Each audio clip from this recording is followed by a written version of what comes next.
ভাবিয়ে পোৱা নাই সেইকাৰণে তোমাৰ মা ওচৰলৈ আহিছিলোঁ কথাটো জনাওঁ বোলো এতিয়া মই জানো কিবা এটাতো ব্যৱস্থা কৰিব লাগিব তাই মুখখন চাই থাকিব নোৱাৰিছোঁ আৰু বৰ দুখ লাগিছে শকত হ'ল বুলিয়েনো তাইক তেনেকৈ ঘৰৰ পৰা উলিয়াই দিব লাগেনে প্ৰথমতে যেতিয়া বিয়া হৈছিলে তেতিয়া কি তেওঁলোকে দেখা নাছিলে নি মোৰ ছোৱালীজনী শকত নে ক্ষীণ তেওঁলোকে শকত বুলি দেখিওতো পচন্দ কৰি বিয়া কৰাই লৈ গৈছিলে কিন্তু এতিয়া শকত বুলি ঘৰৰ পৰা উলিয়াই দিলে মই মাকজনীয়ে এইটো কথালৈ কিমান কষ্ট পাইছোঁ সেয়া মইহে জানো সঁচাকৈ ছোৱালীজনীও ভাগি পৰিছে আৰু দেই নাজানো আজিকালি কিনো হৈ আছে একোৱে ধৰিব নোৱাৰো কেতিয়া কি হৈ যায় হয় দিয়ক খুৰী আপুনি চিন্তা নকৰিব সময়ত সকলো ঠিক হৈ যাব তাকে এতিয়া কি হয় নাজানো আৰু বাৰু জুলি মই আহিছোঁ দেই যাবা আমাৰ ঘৰলৈ এপাক তাইৰ ওচৰলৈ তাইৰ মনটোকে ভাল লাগিব এইকেইদিন তাই খোৱাবও পৰা নাই বেচেৰীজনী তাইহে জানিছে তাইৰ অৱস্থাৰ কথা বাৰু হ'ব দিয়া মই এতিয়া গৈ থাকোঁ দেই ঐ জুলি এই খুৰীগৰাকী কি কৈ আছিলে অ' কিবা শকত কাৰণে ঘৰৰ পৰা উলিয়াই দিলে নেকি মই একো ধৰিবই নোৱাৰিলোঁ ভালকৈ কচোন মোক কথাটো কি হৈছেনো কিনো কবি আৰু বিহু আজিকালি যে এইবোৰ কি হৈ থাকে মই একো ধৰিবই নোৱাৰোঁ জানো মানে খুৰীৰ ছোৱালী এজনী আছে যে ছোৱালীজনী মানে বিয়া দিছিলে আজি 3 মাহমান হ'ল বিয়া দিওঁতেতো ল'ৰা ঘৰৰ মানুহে আৰু ল'ৰায়ো খুব পচন্দ কৰিছিলে আৰু বহুত সোনকালে বিয়াখন মানে হৈ গ'ল এতিয়া জানো হঠাৎ কি হ'ল হেৰি ল'ৰাটোৱে কৈছে বোলে ইমান শকত ছোৱালী সি বোলে পচন্দ নকৰে সেইকাৰণে মানে খুৰীৰ ছোৱালীজনী ঘৰৰ পৰা উলিয়াই দিলে এতিয়া তাকে খুৰীয়ে মানে মাক জনাবলৈ আহিছিলে আৰু কি জুলি কি ক'লি তই খুৰীৰ ছোৱালীজনী শকত হোৱাৰ কাৰণে গিৰিয়েকে ঘৰৰ পৰা উলিয়াই দিলে মাই গড এইটো আকৌ কেনেকুৱা কথা তাই বিয়াৰ আগত কি ক্ষীণ আছিলে নেকি এতিয়া শকত হ'ল কাৰণে মানে তাই ভাল নলগা হ'ল এইটো আকৌ ভাল কথা হোৱা নাই নহয় প্ৰথমতে ক্ষীণ আছিলে বুলি পচন্দ কৰিলে আৰু এতিয়া শকত হ'ল বুলি ঘৰৰ পৰা উলিয়াই দিব তেনেকুৱা কৰিলে কেনেকৈ হ'ব আকৌ যদি পচন্দ নাছিলে আগতে ক'ব লাগে এনেকুৱা কৰিলেচোন ছোৱালীবোৰে ভয়ে কৰিব বিয়া হ'বলৈ মানে নহয় নহয় বিহু বিয়াৰ আগতো তাই শকতে আছিলে মানে ইমানো শকত নহয় আৰু অকণমান শকত আছিলে এতিয়া বিয়াৰ পিছত চাগে তাই মানে অভাৰ খাই দিলে চাগে সেইটো কাৰণে বেছি শকত হৈ গ'ল আৰু এনেও জানোৱেচোন ছোৱালীবোৰে বিয়াৰ পিছত শকত হৈয়ে যায় এতিয়া আমাৰ এতিয়া ক্ষীণ থাকিলে কি হ'ব বিয়াৰ পিছত কি যদি আমিও শকত হৈ যাওঁ তেতিয়া যদি আমাকো ঘৰৰ পৰা উলিয়াই দি কি হ'ব বাৰু এতিয়া ভাবিলে ভয় লাগে দেই একদম বিয়া নহয় লাগি যায় আৰু মোৰ যে তাইৰ কাৰণে বৰ বেয়া লাগিছে তাই বেচেৰীজনী 3 মাহ হৈছিলেহে বিয়া হোৱাৰ পিছত তাই ইমান সুখী আছিলে এতিয়া হঠাৎ ঘৰৰ পৰা উলিয়াই দিছে একেবাৰে মাকৰ ঘৰলৈ পঠিয়াই দিলে কেনেকুৱা লাগিব কচোন বেচেৰীজনী বৰ বেয়া হ'ল দেই তাইৰ লগত বাৰু বিহু তই ৰ মই এতিয়া ভিতৰৰ পৰা আহিছোঁ দেই এইবোৰ মই কি শুনিছোঁ মোৰচোন এতিয়া ভয়ে লগা হৈছে এতিয়া বাৰু মই ক্ষীণেই আছোঁ মই ক্ষীণ কাৰণে টিকুৱে মোক পচন্দ কৰে নেকি ময়ো যদি তেনেকৈ বিয়াৰ পিছত শকত হৈ যাওঁ তেতিয়া টিকুৱে মোক ঘৰৰ পৰা উলিয়াই দিব নেকি বাৰু এতিয়া মই কি কৰোঁ মই খোৱা কমাব লাগিব নহ'লে কেনেবাকৈ শকত হৈ গ'লে মানে টিকুৱে মোক বিয়াৰ আগতে এৰি দিব লাগিলে আৰু তেনেকৈ কৰিলে কি হ'ব তাৰ লগত এতিয়া মোৰ এংগেজো হৈ গ'ল এতিয়া যদি সি মোক এৰি দিয়ে শকত হোৱাৰ কাৰণে তেতিয়া মানুহৰ আগত মই মুখে উলিয়াব নোৱাৰিম নাই মই খোৱা কম কৰিলে মানে চব হৈ যাব শকত হ'ব নহ'ব মানে শকত হ'ব নোৱাৰোঁ মই কোনোপধ্যে কি হ'ল তই ৰুটি ভাজি খাব জানি যে ইমান ধুনীয়াকৈ আমি দুইজনে খাম বুলি পিজ্জা অৰ্ডাৰ কৰিছিলোঁ এতিয়া ইমান ডাঙৰ পিজ্জাটো মই অকলে কেনেকৈ খাম আকৌ তই খাবি বুলিহে মই অৰ্ডাৰ কৰিলোঁ আহিছ যেতিয়া অৰ্ডাৰটো কৰিলোঁ দুইজনে একেলগে বহিম আৰু খাম এতিয়া তই নাখাওঁ বুলি ক'লে কেনেকৈ হ'ব আকৌ তইতো নোখোৱা মানুহ নহয় তোৰচোন একদম খানা বুলি ক'লে আগতেই দৌৰি যাবি এতিয়া ইমান ধুনীয়া পিজ্জা এটা অৰ্ডাৰ কৰিছোঁ তই এইটো নাখাওঁ বুলি কৈছ তোৰ ৰুটি ভাজি খাব লৈছ যে কথাটো কি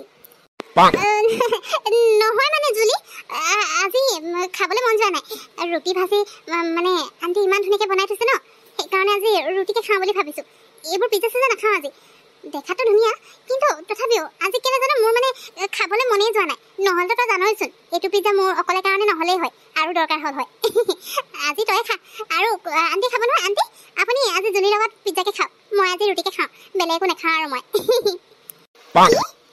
খাবলৈ মন নাই যে তোৰ বৰ আচৰিত দেই ইভাকেচোন ক'ৰবাত একদম খানা বুলি ক'লে তই মোক জোৰ জবস্তি লৈ যাবি মোৰ যাবলৈ মন নাই বুলি ক'লেও তই টানি টানি লৈ যোৱা নিচিনা লৈ যা এতিয়া আকৌ ইমান ধুনীয়াকৈ তই আহিছ বুলি পিজ্জা অৰ্ডাৰ কৰিছোঁ দুইজনে খাম বুলি এতিয়া আকৌ নাখাওঁ বুলি কৈছে যে অকণমানো নাখাওঁ নেকি মই যে তোৰ কথা একো ধৰিবই নোৱাৰোঁ তেতিয়া কি যে নহয় কেতিয়া কি ৰূপ দেখাই দিওঁ ক'বই নোৱাৰোঁ মানে কেতিয়াবা আকৌ খানা বুলি ক'লে পলিয়া একদম আজি আকৌ ওচৰত ইমান ধুনীয়াকৈ পিজ্জা থকাৰ পিছতো তোৰ মন নাই নে খাবলৈ নাজানো আৰু পাই হ'ব দে ৰুটিকে খা তই একো কৈ থাকিব নাই আৰু মই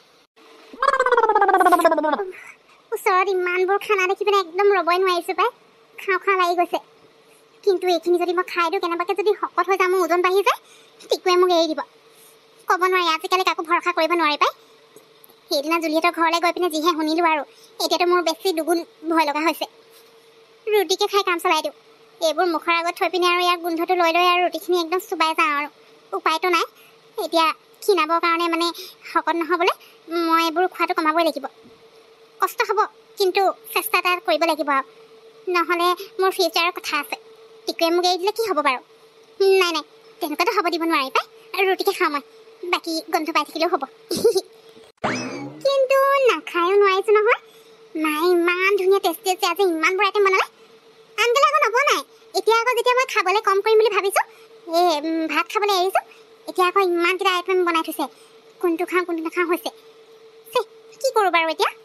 খাওঁৱে নে নাখাওঁ? খায়ে দিওঁ নেকি? এদিন খালে একো নহ'ব চাগে। নাই নাই নাই, এদিনকৈ যদি মই সদায় তেনেকৈ খাই খাই যাওঁ, মোৰ ওজন বাঢ়ি বাঢ়ি গৈ থাকিব। নাই, আজি মই নাখাওঁ। এইখিনি ওচৰত থাকক, এইখিনি চাই চাই আৰু একদম মাংস ভাত খোৱা নিচিনা ভাবি পিনে ৰুটিখিনি গিলি যাব লাগিব আৰু চুবাই চুবাই। উপায়তো নাই। ঐ জুলি, ব'ল আজি ৰেষ্টুৰেণ্টত গৈ পিনে কিবা এটা খাওঁগৈ। বহুত দিন ম'ম' খোৱা নাই জানো, ম'ম' খাবলৈ মন গৈছে আৰু বাৰ্গাৰ এটাও খাব লাগিব। ব'ল ব'ল, সেইদিনা ঘৰলৈ পিজ্জা অৰ্ডাৰ কৰিছিলোঁ, সেইদিনাতো নাখালি। এতিয়া আজিয়ে খাওঁগৈ ব'ল, বহুত দিন হৈ গ'ল নহয়। মোৰ ইমান খাবলৈ মন গৈছে জানো। ম'ম' খাবলৈ যাবি? নাই নাই জুলি, ম'ম' চম' নাখাওঁ। তোৰ যদি ভোক লাগিছে, কিবা খাবলৈ মন গৈছে, তেতিয়াহ'লে ধাবা এখনত যাওঁ ব'ল। শুকান ৰুটি পাম নহয়, তাকে খাব লাগিব। এইবোৰ মই ম'ম' বাৰ্গাৰ এইবোৰ খাই নাথাকোঁ আৰু। এইবোৰ খাই কি কৰিম আকৌ? কি শুকান ৰুটি? পিহু, তোৰ কিবা বেমাৰ চেমাৰ হৈছে নি? নে কিবা তোৰ গাত সোমাই আছে কচোন? আগতে ইমান খোৱা বুলি ক'লে একদম তয়ে আগতে যাওঁ। এতিয়া মই সেইদিনা পিজ্জা অৰ্ডাৰ কৰিলোঁ, তই আমাৰ ঘৰত নাখাওঁ বুলি ক'লি, ৰুটি খালি। আজি কৈছোঁ ৰেষ্টুৰেণ্টত যাওঁ ব'ল, ম'ম' চম' কিবা খাই আহোঁ, বহুত দিন নাই খোৱা। এতিয়া আকৌ কৈছোঁ তই শুকান ৰুটি খাওঁ।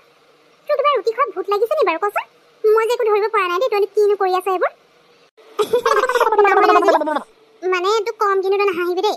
আৰু সহাৰ কথাও নহয়, চিৰিয়াছ কথা হয়। তয়ো এনেকুৱাই কৰিবি। মানে সেইদিনা যে তহঁতৰ ঘৰৰ খুৰীজনী অহা নাছিলে জানো, জীয়েকৰ কথা যে কৈ আছিলে শকত হোৱাৰ কাৰণে বিয়াৰ পিছত ঘৰৰ পৰা উলিয়াই দিলে বুলি। মই যে সেইটো কথা শুনি ইমান বেছি ভয় লাগিলে নহয়, কি ক'ম আৰু। কেনেবাকৈ মই বেছি খোৱাৰ কাৰণে যদি শকত হৈ যাওঁ আৰু টিকুৱে যদি মোক বিয়া নকৰা বুলি কৈ দিয়ে, তেতিয়া কি হ'ব? সেইকাৰণে মই ভাবিলোঁ মই খোৱাটোহে কমাই দিম। ভাত খোৱা কমাই দি পিনে ৰুটি খাবলৈ লৈছোঁ। ভাত খালেহে মানুহ বেছি শকত হৈ যায়, সেইকাৰণে এইবোৰ নাখাওঁ বুলি কৈছোঁ। আৰু মইদা বস্তুবোৰ খালে মানে আৰু ফেট বাঢ়ি যাব, বুজিলি? কি তই তাৰমানে শকত হোৱাৰ ফলত তই ভাত খাবলৈ বাদ দিছ? তই কিন্তু জমাই দিছ আৰু দেই। টিকুৱে তেনেকুৱা কিয় কৰিব আকৌ? টিকুৱে তোক ভাল পায়, তই যেনেকুৱাকৈ সি তোক ভাল পায়। তোক আকৌ কিয় বিয়া নকৰা বুলি ক'ব? কি যে কথাবোৰ কৈ থাকো দেই। সি আৰু তেনেকুৱা ল'ৰা নহয়। সি তোক ইমান ভাল পায়, তয়ো তই পাৱ। এতিয়া তই সি কেনেকুৱা ল'ৰা সেইটোও নাজাননে? ইমান ডাউটত আছ যে ভাত খাবলৈ এৰি দিছ। সঁচাকৈ দেই, মোৰ যে হাঁহিয়ে উঠিছে তোৰ কথা সুধি পিনে। চবৰ লগত একেই কথা নহয় নহয়। সিজাৰ ব'ল ব'ল, একো নহয় খালে। নহয় জুলি, তই চিৰিয়াছলি ল কিন্তু দেই। কেতিয়া কাৰ লগত কি হৈছে কোনে জানে? এতিয়া মোৰ এংগেজমেণ্ট হৈ আছে, কেনেবাকৈ সি বিয়া নকৰা বুলি ক'লে মানুহৰ আগত মই মুখ উলিয়াব নোৱাৰিম।